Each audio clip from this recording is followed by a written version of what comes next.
kids. It's Mrs. Newman again, coming to you with another bedtime story. Tonight I have another older story. Maybe you've never even heard it before. It's called Stone Soup by Marcia Brown. It's a story about some villagers and them learning to work together. So let's take a listen. Stone Soup.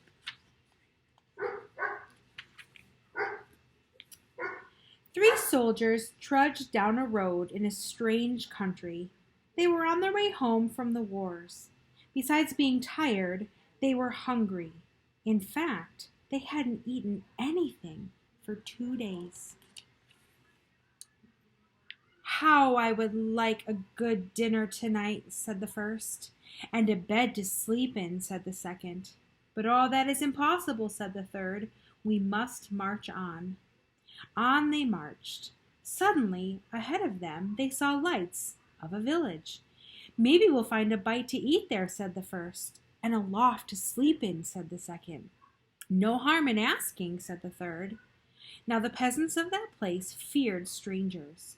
When they heard that three soldiers were coming down the road, they talked among themselves. "Here come three soldiers. Soldiers are always hungry. But we have little enough for ourselves," and they hurried to hide their food. They pushed sacks of barley under the hay in the lofts and lowered the buckets of milk down in the wells. They spread old quilts over the carrot bins, and they hid their cabbages and potatoes under the beds. They hung their meat in the cellars, and they hid all they had to eat.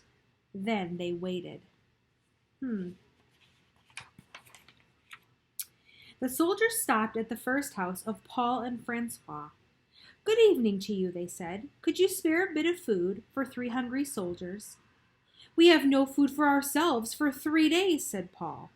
Francois made a sad face. "It has been a poor harvest."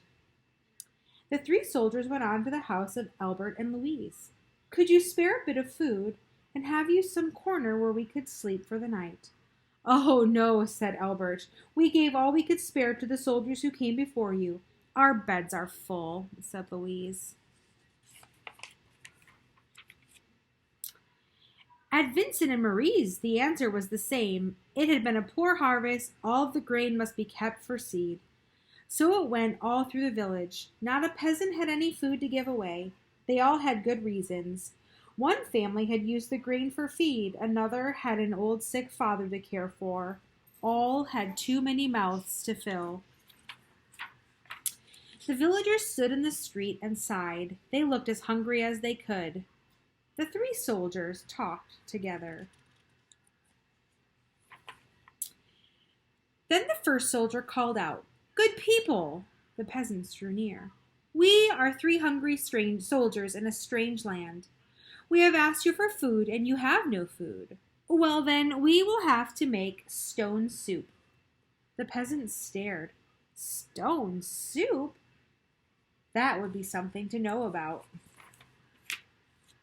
"First, we'll need a large iron pot," the soldiers said. The peasants brought the largest pot they could find. "How else to cook enough?" "That's none too large," said the soldiers, "but it will do. And now, water to fill and fire to heat it." It took many buckets of water to fill the pot. A fire was built on the village square, and the pot was set to boil. "And now, if you please, 3 round, smooth stones." Those were easy enough to find. The peasants' eyes grew round as they watched the soldiers drop the stones in the pot. Have you ever made soup with stones before? "Any soup needs salt and pepper," said the soldiers as they began to stir. Children ran to fetch the salt and pepper. "Stones like these generally make good soup. But oh, if there were carrots, it would be much better." "Why, I think I have a carrot or 2, said Francois, and off she ran. She came back with her apron full of carrots from the bin beneath the red quilt.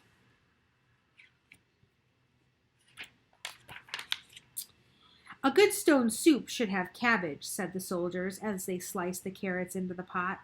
"But no use asking for what you don't have." "I think I could find a cabbage somewhere," said Marie, and she hurried home. Back she came with 3 cabbages from the cupboard under the bed. If we only had a bit of beef and a few potatoes, this soup would be good enough for a rich man's table. The peasants thought that over. They remembered their potatoes and the sides of beef hanging in the cellars. They ran to fetch them, a rich man's soup, and all from a few stones. It seemed like magic. Ah, sighed the soldiers as they stirred in the beef and potatoes, if we only had a little barley and a cup of milk, this soup would be fit for the king himself. Indeed, he asked for just such soup when we last dined with him. The peasants looked at each other. The soldiers entertained the king? Well then, but no use asking for what you don't have. The soldiers sighed. The peasants brought their barley from the lofts, and they brought their milk from the wells, and the soldiers stirred the barley and milk into the steaming broth while the peasants stared. At last the soup was ready. All of you shall taste, the soldiers said, but first a table must be set. Great tables were placed in the square, and all around were lighted torches. Such a soup! How good it smelled! Truly fit for a king. But then the peasants asked themselves, would not such soup require bread, and a roast, and cider? Soon the banquet was spread, and everyone sat down to eat. Never had there been such a feast. Never had the peasants tasted such soup. And fancy, made from stones. They ate and drank and ate and drank, and after that they danced. They danced and sang far into the night. At last they were tired. The 3 soldiers asked, is there not a loft we could sleep? Let 3 such wise and splendid gentlemen sleep in a loft? Indeed, they must have the best beds in the village. So the first soldier slept in the priest's house, the second soldier slept in the baker's house, and the third soldier slept in the mayor's house. In the morning, the whole village gathered in the square to give them a send-off. Many thanks for what you've taught us, the peasants said to the soldiers. We shall never go hungry. Now we know how to make soup from stones. Oh, it is all in knowing how, said the soldiers, and off they went down the road. Such men don't grow on every bush. Wasn't that a fun story? The soldiers totally figured out how to get the village to help them make that soup, and they eventually all pitched in, and because they all shared, they all had a wonderful meal. What a fun story. It was so good to be with you tonight, NBC Kids. As always, we're praying for you, and we miss you, and we hope to see you soon. We'll see you tomorrow night. Good night.